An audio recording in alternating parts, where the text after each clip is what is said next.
Welcome, Seeker, to a space where ancient wisdom meets modern understanding. नमस्ते, मैं doctor Surendra और मेरे साथ हैं डॉक्टर अनगा। हम साथ मिलकर आपके साथ साझा करेंगे कि कैसे आयुर्वेद का प्राचीन नॉलेज और आर्टिफिशियल इंटेलिजेंस मिलकर आपके स्वास्थ्य और जीवन को एक नई दिशा दे सकते हैं। हम आपको अपना ऑडियो पॉडकास्ट दे रहे हैं जिसे आप कहीं भी कभी भी सुन सकते हैं। तो आइए परंपरा और नई तकनीक को जोड़ते हुए अपनी यात्रा की शुरुआत करें।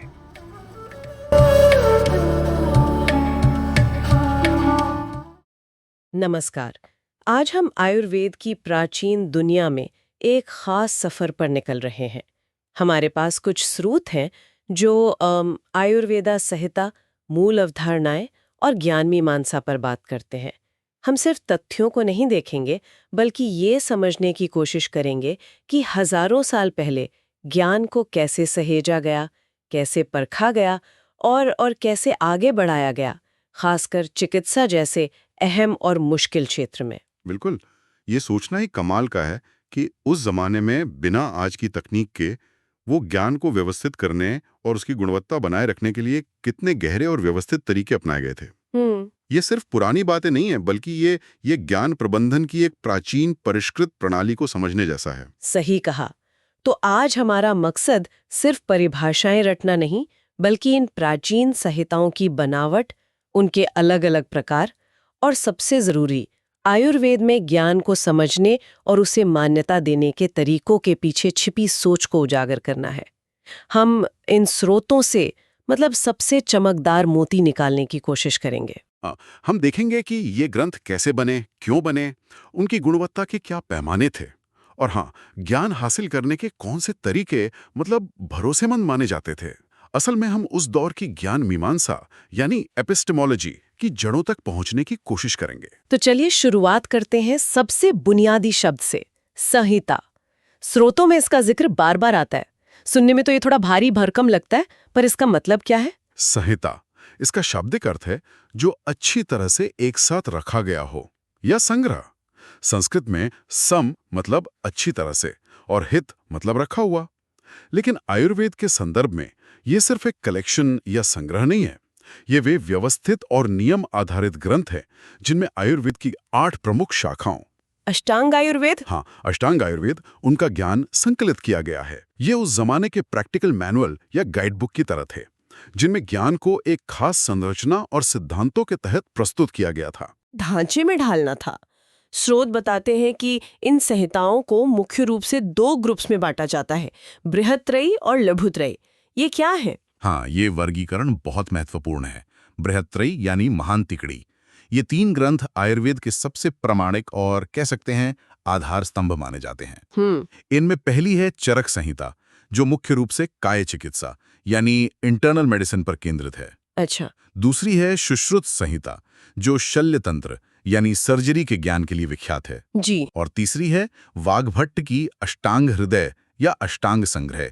ये चरक और सुश्रुत के ज्ञान का एक सारगर्भित और सुलभ संकलन है।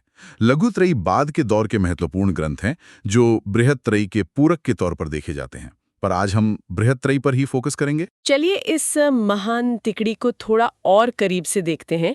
चरक संहिता, इसका समय आपने बताया 300 ईसा पूर्व से 300 ईस्वी के बीच का है ना? हाँ, लगभग। और ये काय चिकित्सा पर फोकस करती है। स्रोत कहते हैं कि इसमें 8 खंड या स्थान हैं। ये सिर्फ नुस्खे नहीं देती, बल्कि चिकित्सा दर्शन और सिद्धांतों पर भी जोर देती है। बिल्कुल, इसका श्रेय आचार्य चरक को दिया जाता है, लेकिन माना जाता है कि दृढ़बल नाम के आचार्य ने बाद में इसे पूरा और संपादित किया। और इसकी सबसे प्रसिद्ध टीका यानी कमेंट्री वो 11वीं सदी में चक्रपाणि दत्त ने आयुर्वेद दीपिका नाम से लिखी। अच्छा, आयुर्वेद दीपिका। हाँ, और दिलचस्प बात यह है कि चक्रपाणि दत्त न्याय और वैशेषिक दर्शन के भी ज्ञाता थे। ओह। और उन्होंने चरक संहिता की व्याख्या में इन दार्शनिक सिद्धांतों का भी इस्तेमाल किया। यह दिखाता है कि उस समय चिकित्सा को दर्शन और तर्क से अलग नहीं देखा जाता था।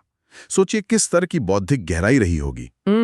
और हाँ, अन्य टीकाकारों में भट्टार हरिश्चंद्र, जयजट, गंगाधर राय और योगेंद्रनाथ सेन भी बहुत महत्वपूर्ण हैं, जिन्होंने इसकी समझ को और बढ़ाया। वाह, यानी टीकाएं सिर्फ मतलब समझाना नहीं थीं, बल्कि ज्ञान को और समृद्ध करना भी था। अब बात करते हैं सुश्रुत संहिता की। इसका समय पहली से चौथी शताब्दी ईस्वी के आसपास। जी, लगभग वही। और ये सर्जरी के लिए जानी जाती है। इसमें 6 खंड हैं और इसका श्रेय धन्वंतरी परंपरा के आचार्य सुश्रुत को जाता है। आज भी प्लास्टिक सर्जरी में सुश्रुत का नाम लिया जाता है। हाँ, सुश्रुत संहिता वाकई शल्य चिकित्सा का एक अद्भुत ग्रंथ है। इसमें सर्जरी की तकनीकों, 100 से ज्यादा तरह के उपकरणों और ऑपरेशन से पहले, दौरान और बाद की देखभाल का बहुत विस्तृत वर्णन है। अच्छा। इसकी सबसे प्रामाणिक और पूरी उपलब्ध टीका 12वीं सदी के डलहन ने निबंध संग्रह नाम से लिखी। डलहन ने मूल ग्रंथ की कई बातों को और स्पष्ट किया, जिससे सर्जरी के सिद्धांतों और तकनीकों की समझ और गहरी हुई। गयादास और हरणचंद्र जैसे टीकाकारों ने भी इस पर काम किया। ये ग्रंथ दिखाता है कि प्राचीन भारत में सर्जरी कितनी विकसित थी। और इस तिकड़ी का तीसरा स्तंभ है वाग्भट का अष्टांग हृदय या अष्टांग संग्रह। ये 7वीं शताब्दी का ग्रंथ है। बताया गया है कि ये चरक और सुश्रुत का सार है और इसे कविता के रूप में पद्य में लिखा गया है। ऐसा क्यों? हाँ, वाग्भट का उद्देश्य था आयुर्वेद के विशाल ज्ञान को, जो चरक और सुश्रुत संहिताओं में फैला हुआ था, उसे एक जगह इकट्ठा करके याद रखने में आसान बनाना। पद्य या श्लोक रूप में लिखने से सूत्र याद करने में आसानी होती थी। अष्टांग हृदय में चिकित्सा और शल्य चिकित्सा दोनों का संतुलित समावेश है। इसे इस तरह रचा गया है कि ये छात्रों और प्रैक्टिस करने वाले वैद्यों दोनों के लिए उपयोगी हो। अच्छा। अरुण दत्त की सर्वांग सुंदरा और हेमाद्री की आयुर्वेद रसायन जैसी टीकाओं ने इसे और लोकप्रिय बनाया। वाग्भट ने अलग अलग मतों को मिलाकर एक सामंजस्यपूर्ण दृष्टिकोण प्रस्तुत किया, जो उनकी बड़ी उपलब्धि थी। तो ये तीनों ग्रंथ अपने अपने तरीके से अनूठे थे। अब स्रोतों में एक और दिलचस्प चीज का जिक्र है, तंत्र युक्ति। ये शब्द थोड़ा तकनीकी लगता है।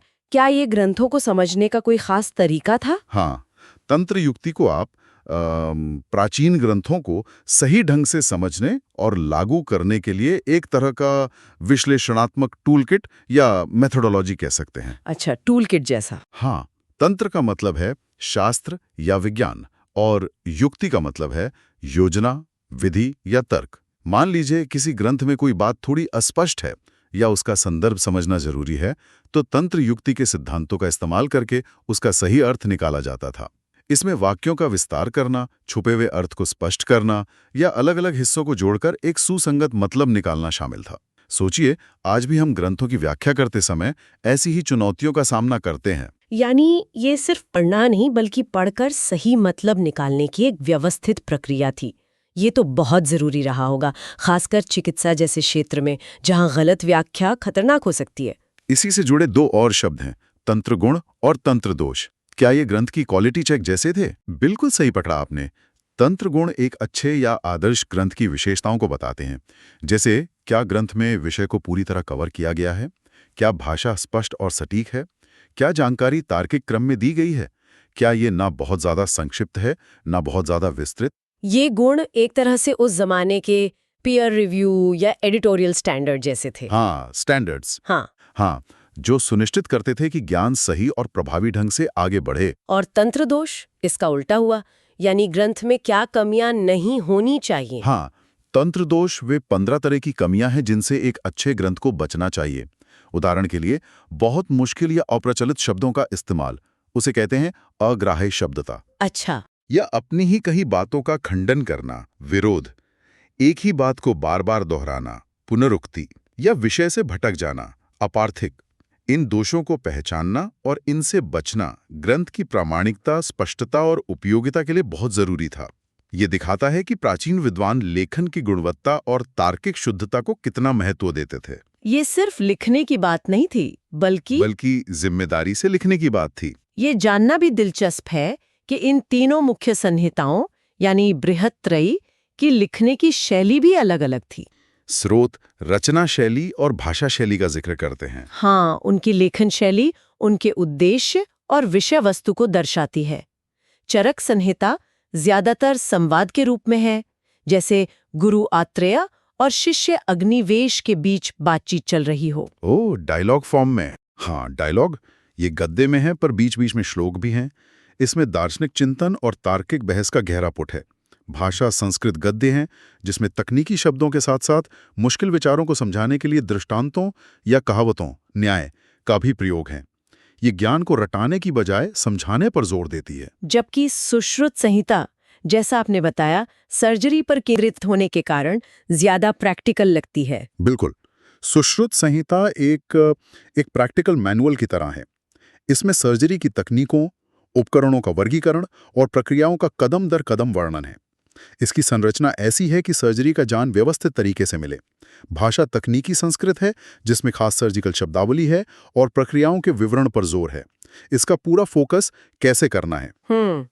और अष्टांग हृदय, जैसा हमने पहले बात की, याद रखने में आसानी के लिए काव्यात्मक श्लोकों में है। सही। वाग्भट ने चरक और सुश्रुत के ज्ञान का निचोड़ निकालकर उसे सुंदर गेय श्लोति में प्रस्तुत किया। इसमें कम शब्दों में ज्यादा बात कहने की कोशिश है और स्पष्टता भी है। ये अलग अलग विचारों को एक साथ लाता है जिससे ये बहुत लोकप्रिय हुआ। इसकी भाषा लयबद्ध संस्कृत है जो सुनने और याद रखने में आसान है। तीनों की शैलियां अलग जरूर हैं पर तीनों ही अपने अपने तरीके से ज्ञान को प्रभावी ढंग से प्रस्तुत करती हैं। इन ग्रंथों को पढ़ने और समझने के लिए और भी तरीके रहे होंगे। श्रोत अनुबंध चतुष्टय नाम की एक और संरचना का जिक्र करते हैं। ये क्या है? क्या ये एक किसी किताब को पढ़ना शुरू करने से पहले सोचने वाली बातें हैं? हाँ, आप ऐसा कह सकते हैं। अनुबंध चतुष्टय का मतलब है 4 जरूरी बातें या 4 संबंध। ये वो 4 कसौटियां हैं जिन पर किसी भी शास्त्र या ग्रंथ का अध्ययन शुरू करने से पहले विचार किया जाता था। ये तय करती थीं कि कोई ग्रंथ पढ़ने लायक है या नहीं और किसके लिए है। ये चारों बातें एक दूसरे से जुड़ी हुई हैं। दिलचस्प है। वे 4 बातें कौन सी हैं? पहली है अधिकारी, यानी वो योग्य व्यक्ति कौन है जिसे ये शास्त्र पढ़ना चाहिए। आयुर्वेद के संदर्भ में अधिकारी वो है जो स्वस्थ जीवन, आयु चाहता है या रोगों से मुक्ति चाहता है। हर कोई हर शास्त्र का अधिकारी नहीं माना जाता था। अच्छा, यानी एलिजिबिलिटी क्राइटेरिया जैसा। हाँ, कह सकते हैं। दूसरी है विषय, यानी उस ग्रंथ में क्या पढ़ाया जा रहा है, उसकी सामग्री क्या है। आयुर्वेद का विषय है स्वस्थ जीवन कैसे जिएं और रोगों का निवारण कैसे करें। तीसरी है संबंध। ये अधिकारी, विषय और प्रयोजन, लक्ष्य के बीच का तार्किक कनेक्शन है। यानी क्या इस विषय को पढ़ने से उस अधिकारी को उसका चाहा हुआ लक्ष्य मिलेगा भी या नहीं। क्या ये ग्रंथ वाकई आयु की इच्छा रखने वाले के लिए उपयोगी है। और चौथी है प्रयोजन, यानी उस ग्रंथ को पढ़ने का अंतिम उद्देश्य या फायदा क्या है। आयुर्वेद का प्रयोजन स्पष्ट है, स्वस्थ व्यक्ति के स्वास्थ्य की रक्षा करना और रोगी के रोग को दूर करना। वो श्लोक है ना, स्वास्थ्यस्य स्वास्थ्य रक्षणम आतुरस्य विकार प्रशमनम च। जी हाँ। ये ढांचा सुनिश्चित करता था कि अध्ययन उद्देश्यपूर्ण हो और सही व्यक्ति सही ज्ञान प्राप्त करे। ये एक तरह से लर्निंग ऑब्जेक्टिव्स तय करने जैसा था। ये तो वाकई बहुत व्यवस्थित तरीका है। अब आते हैं अष्ट प्रश्न, यानी 8 सवालों पर। क्या ये भी ज्ञान प्राप्ति का कोई तरीका था? हाँ, अष्ट प्रश्न वो 8 बुनियादी सवाल हैं जो एक जिज्ञासु छात्र या वैद्य को आयुर्वेद की पूरी समझ हासिल करने के लिए अपने गुरु या अनुभवी वैद्य से पूछने चाहिए। ये सिर्फ जानकारी मांगना नहीं, बल्कि विषय की गहराई, उसके आधार और उद्देश्य को समझने की एक व्यवस्थित कोशिश है। ये एक तरह से क्रिटिकल इंक्वायरी या गहन पूछताछ की प्रक्रिया थी। ये 8 सवाल क्या थे? क्या ये आयुर्वेद के पूरे दायरे को कवर करते थे? बिल्कुल। ये 8 सवाल आयुर्वेद के हर पहलू को छूते हैं। पहला सवाल तंत्र पूछता है कि हमें किस मूल ग्रंथ का अनुसरण करना चाहिए। दूसरा, तंत्रार्थ पूछता है कि ये शास्त्र जिस आयु के बारे में है, वो आयु क्या है। तीसरा स्थान पूछता है कि इस शास्त्र को आयुर्वेद ही क्यों कहते हैं। चौथा स्थानार्थ पूछता है कि आयुर्वेद का असल उद्देश्य या प्रयोजन क्या है। अच्छा। 5वां अध्याय पूछता है कि क्या आयुर्वेद का ज्ञान शाश्वत है या समय के साथ बदलने वाला। 6ठा अध्यायार्थ पूछता है कि इसकी कितनी शाखाएं हैं, जैसे अष्टांग, और उनमें क्या सिखाया जाता है। जी। 7वां प्रश्न पूछता है कि कौन व्यक्ति इसका अध्ययन करने के योग्य है, अधिकारी कौन है। और 8वां प्रश्नार्थ पूछता है कि इसका अध्ययन क्यों करना चाहिए, यानी प्रयोजन क्या है। इन सवालों के जवाब खोजने से ही आयुर्वेद की समग्र समझ बन सकती थी। ये तो ज्ञान की नींव को समझने का एक पूरा खाका है। अब सबसे अहम सवाल पर आते हैं। आखिर आयुर्वेद में ज्ञान को प्राप्त कैसे किया जाता था और उसे सही या गलत उसे कैसे ठहराया जाता था। स्रोत त्रिविध ज्ञानोपाय, यानी ज्ञान पाने के 3 तरीकों का जिक्र करते हैं। ये आयुर्वेद की ज्ञान मीमांसा का आधार लगता है। आपने सही समझा। त्रिविध ज्ञानोपाय ही आयुर्वेद की ज्ञान मीमांसा यानी एपिस्टेमोलॉजी की बुनियाद है। ये वैद्य यानी भरोसेमंद ज्ञान पाने के 3 साधन या तरीके बताता है, जिन्हें प्रमाण कहा जाता है। प्रमाण। जी, प्रमाण। इन्हीं 3 प्रमाणों से मिले ज्ञान को आयुर्वेद में विश्वसनीय माना जाता है। ये दिखाता है कि आयुर्वेद सिर्फ मान्यताओं पर नहीं, बल्कि ज्ञान को परखने के तरीकों पर भी आधारित था। तो पहला तरीका है प्रत्यक्ष प्रमाण, यानी अपनी इंद्रियों से सीधे अनुभव करना, डायरेक्ट परसेप्शन। हाँ, प्रत्यक्ष वो ज्ञान है जो हमारी 5 इंद्रियों आंख, कान, नाक, जीभ और त्वचा के चीजों के सीधे संपर्क में आने से मिलता है। लेकिन ये सिर्फ इंद्रियों का काम नहीं है। सही प्रत्यक्ष के लिए आत्मा, मन और इंद्रियों का तालमेल जरूरी है। मन भटका हुआ हो तो सामने रखी चीज भी नहीं दिखती। हाँ, सही बात है। आयुर्वेद में रोगी की जांच, रोगी परीक्षा में प्रत्यक्ष का बहुत महत्व है। देखकर, जैसे त्वचा का रंग, सुनकर, जैसे सांस की आवाज, सूंघकर, जैसे शरीर की गंध, चखकर, हालांकि इसका प्रयोग सीमित है, और छूकर, जैसे नाड़ी या तापमान, जानकारी हासिल करना। लेकिन हर चीज तो सीधे देखी या महसूस नहीं की जा सकती, खासकर शरीर के अंदर की बीमारियां। तो दूसरा तरीका क्या था? अनुमान प्रमाण, यानी अंदाजा लगाना या इन्फेरेंस। हाँ, अनुमान का मतलब है किसी ज्ञात चीज के आधार पर किसी अज्ञात चीज के बारे में तार्किक निष्कर्ष निकालना। ये पिछले प्रत्यक्ष अनुभव पर आधारित होता है। जैसे कहीं धुआं दिख रहा है तो हम अनुमान लगाते हैं कि वहां आग होगी, क्योंकि हमने पहले आग और धुएं को साथ देखा है। Logical reasoning. जी, चिकित्सा में अनुमान का प्रयोग उन चीजों को समझने के लिए होता है जो सीधे दिखाई नहीं देती, जैसे पेट में दर्द सुनकर पाचन अग्नि की कमजोरी का अनुमान लगाना या कुछ लक्षणों के आधार पर किसी अंदरूनी रोग का निदान करना। अलग अलग रोगों में भेद करने, जैसे डिफरेंशियल डायग्नोसिस कहते हैं, और रोग के भविष्य यानी प्रोग्नोसिस का अंदाजा लगाने में अनुमान बहुत काम आता है। तो प्रत्यक्ष हुआ सीधे देखना, अनुमान हुआ तर्क से जानना। तीसरा तरीका है आप्तोपदेश या आगम प्रमाण, यानी किसी भरोसेमंद स्रोत से मिला ज्ञान, जिसे ऑथोरिटेटिव टेस्टिमनी कह सकते हैं। बिल्कुल। आप्त उन व्यक्तियों या स्रोतों को कहते हैं जो ज्ञानी हों, राग द्वेष जैसे विकारों से मुक्त हों और जिनका कहा हुआ सत्य और भरोसेमंद माना जाए। आप्तोपदेश यानी ऐसे आप्त पुरुषों या ग्रंथों से मिला ज्ञान। इसमें वेदों का ज्ञान, ऋषि मुनियों के वचन और स्थापित शास्त्रीय ग्रंथ जैसे चरक, सुश्रुत संहिताएं शामिल हैं। अच्छा, ये उन गूढ़ विषयों या सिद्धांतों को जानने का मुख्य जरिया है जिन्हें हम सीधे प्रत्यक्ष या अनुमान से नहीं जान सकते, जैसे कि आत्मा का अस्तित्व या कर्म सिद्धांत। और सबसे महत्वपूर्ण बात यह है कि आयुर्वेद इन तीनों प्रमाणों को अलग अलग नहीं, बल्कि एक साथ और अक्सर एक क्रम में इस्तेमाल करने पर जोर देता है। अच्छा, एक साथ। हाँ, पहले आप्तोपदेश ग्रंथों से सैद्धांतिक ज्ञान लिया, फिर प्रत्यक्ष से रोगी की स्थिति का जायजा लिया, और फिर अनुमान लगाकर विश्लेषण किया और किसी नतीजे पर पहुंचे। ये त्रिआयामी दृष्टिकोण यानी authority, observation and inference Ayurveda को एक मजबूत और संतुलित ज्ञान प्रणाली बनाता है। ये सिर्फ किसी एक तरीके पर निर्भर नहीं रहती। सही है। ये आज के वैज्ञानिक तरीकों से काफी मिलता जुलता है, जिसमें थ्योरी, एक्सपेरिमेंट और लॉजिकल एनालिसिस तीनों का महत्व है। तो आज हमने आयुर्वेद की संहिताओं की इस फैसिनेटिंग दुनिया की कई परतें खोली। हमने समझा कि संहिताएं क्या है, बृहत्त्रयी का महत्व क्या है, ग्रंथों की गुणवत्ता परखने और उन्हें समझने के लिए तंत्र युक्ति, तंत्र गुण, तंत्र दोष जैसे तरीके कितने महत्वपूर्ण थे।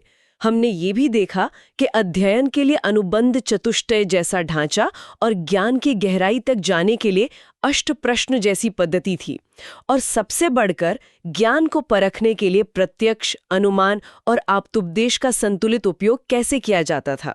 ये वाकई स्पष्ट है कि प्राचीन आयुर्वेदिक विद्वानों ने ज्ञान को सिर्फ इकट्ठा नहीं किया, बल्कि उसे व्यवस्थित करने, उसकी व्याख्या करने, उसकी गुणवत्ता सुनिश्चित करने और उसे मान्यता देने के लिए एक बेहद परिष्कृत, तार्किक और व्यवहारिक प्रणाली विकसित की थी। इसमें अनुभव, तर्क और विश्वसनीय ज्ञान तीनों को उचित स्थान दिया गया था, जो उनकी गहरी वैज्ञानिक और दार्शनिक समझ को दिखाता है। यह सिर्फ चिकित्सा पद्धति नहीं, बल्कि एक संपूर्ण ज्ञान परंपरा है।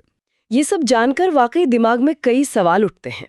हाँ, और शायद सबसे बड़ा सवाल ये है कि ज्ञान को परखने और ग्रंथों का विश्लेषण करने के ये प्राचीन तरीके, ये जो हजारों साल पुराने फ्रेमवर्क्स हैं, आज की इस इंफॉर्मेशन ओवरलोड वाली दुनिया में हमारे लिए कितने प्रासंगिक हो सकते हैं। बिल्कुल। आज जब हम हर तरफ से जानकारी से घिरे हैं, तब प्रत्यक्ष अनुभव, अनुमान, तर्क और आप्तोपदेश, विशेषज्ञ या विश्वसनीय स्रोत के बीच सही संतुलन कैसे बनाया जाए? क्या हम आज भी जानकारी के मूल्यांकन के लिए इन प्राचीन सिद्धांतों से कुछ सीख सकते हैं? इस पर सोचने के लिए वाकई बहुत कुछ है।